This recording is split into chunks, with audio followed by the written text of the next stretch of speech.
Assalamualaikum warahmatullahi wabarakatuh. Perkenalkan, nama saya Nur Anggistiani. Di sini saya sebagai perwakilan dari kelompok 2 yang beranggota saya sendiri Nur Anggistiani, yang kedua ada Mia Priani, ketiga ada Siti Hilmi Rosali, keempat ada Keisha Almeidanti, kelima ada Azmi Saula, keenam ada Seril, ketujuh ada Ulandini. Jadi di sini saya akan menganalisis karya seni budaya Nusantara, seni rupa, yaitu mengambil rumah adat Joglo. Yang pertama yaitu deskripsi. Salah satu rumah adat di Indonesia yang menarik dari segi bentuk dan karakteristiknya adalah rumah adat Joglo. Joglo merupakan rumah adat tradisional khas Jawa yang identik dengan bentuk atap dan tiang-tiang kayu sebagai penyangganya. Rumah adat Joglo ini masih sering ditemukan di daerah Yogyakarta, Solo, dan beberapa daerah di Jawa Tengah lainnya. Bukan hanya atap dan tiang penyangga, rumah adat Joglo juga mempunyai karakteristik lain yang tidak kalah unik, mulai dari letak pintu rumah, bentuk teras, hingga desainnya. Tidak heran, keunikan rumah adat Joglo ini terkenal hingga mancanegara. Joglo merupakan bangunan hunian atau rumah adat tradisional yang banyak digunakan masyarakat Jawa pada zaman dahulu. Rumah adat ini mempunyai karakteristik cukup unik. Ada 4 tiang utama, atau disebut juga dengan soko guru yang berfungsi sebagai pondasi utama untuk menopang seluruh bagian rumah. Rumah adat Joglo ini juga mempunyai teras tanpa sekat yang cukup luas. Teras luas tanpa sekat ini mempunyai filosofi sebagai sarana membangun silaturahmi dengan tetangga sekitar demi menciptakan kehidupan sosial yang baik. Filosofi unik juga terdapat pada bagian rumah adat Joglo dari pintu. Pintu pada rumah Joglo biasanya terletak di tengah ruangan. Dikatakan ini sebagai simbol keharmonisan dan keterbukaan antar pemilik rumah. Di sekeliling rumah Joglo biasanya terdapat pagar yang terbuat dari tanaman perdu. Pagar ini memiliki tinggi tidak lebih dari 1 meter. Filosofi agar interaksi antar tetangga menjadi lebih mudah. Terakhir, rumah adat Joglo seringkali menggambarkan status sosial pemiliknya. Hal ini tidak karena biaya pembuatan rumah Joglo yang mahal yang biasanya dimiliki oleh masyarakat menengah ke atas. Yang kedua yaitu ada analisis. Di sini saya akan menjelaskan tentang karakteristik rumah adat Joglo. Berikut penjelasannya. Yang pertama yaitu bentuk atap. Keunikan rumah adat Joglo yang paling menonjol terletak pada bentuk atapnya. Rumah Joglo mempunyai bentuk atap persegi 4 sisinya.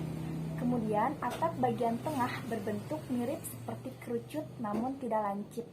Atap rumah adat Joglo ini disangga oleh 4 tiang utama yang disebut dengan soko guru. Biasanya rumah Joglo ini dimiliki oleh para bangsawan kerajaan.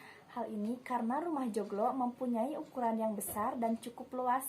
Bukan hanya itu, biaya pembangunan rumah Joglo juga mahal karena banyaknya material yang digunakan.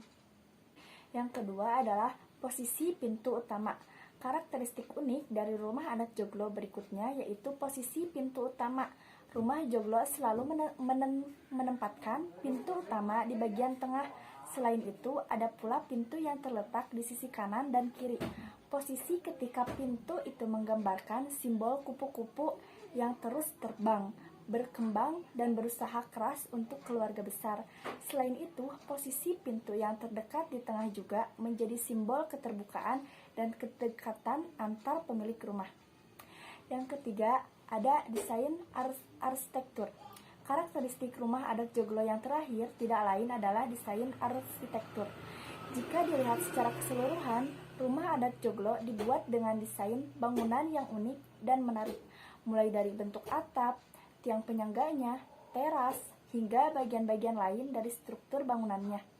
Setiap bagian dari rumah Joglo pun mempunyai fungsi tersendiri, sehingga ini menjadi salah satu daya tarik yang membuat rumah adat Joglo dikenal hingga mancanegara.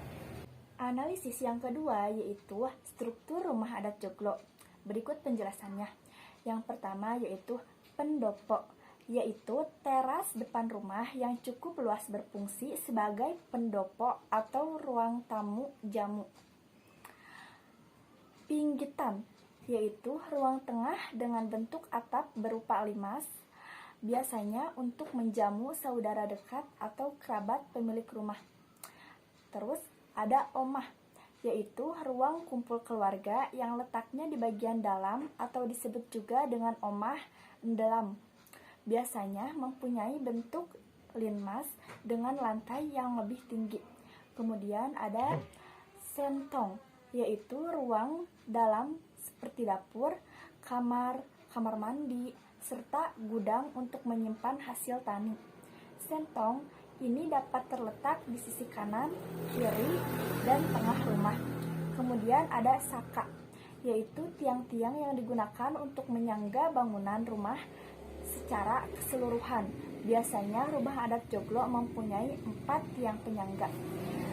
Kemudian ada gadok, yaitu bangunan yang terletak di kiri dan kanan rumah, digunakan untuk tempat tidur keluarga dan tamu yang berkunjung. Dan yang terakhir ada bagian belakang rumah. Bagian belakang rumah bisa digunakan untuk kamar mandi, sumur, dan dapur. Biasanya sumur dibangun di sebelah timur rumah. Baik, selesai sudah penjelasan tentang rumah adat Joglo. Terima kasih atas perhatiannya. Wassalamualaikum warahmatullahi wabarakatuh.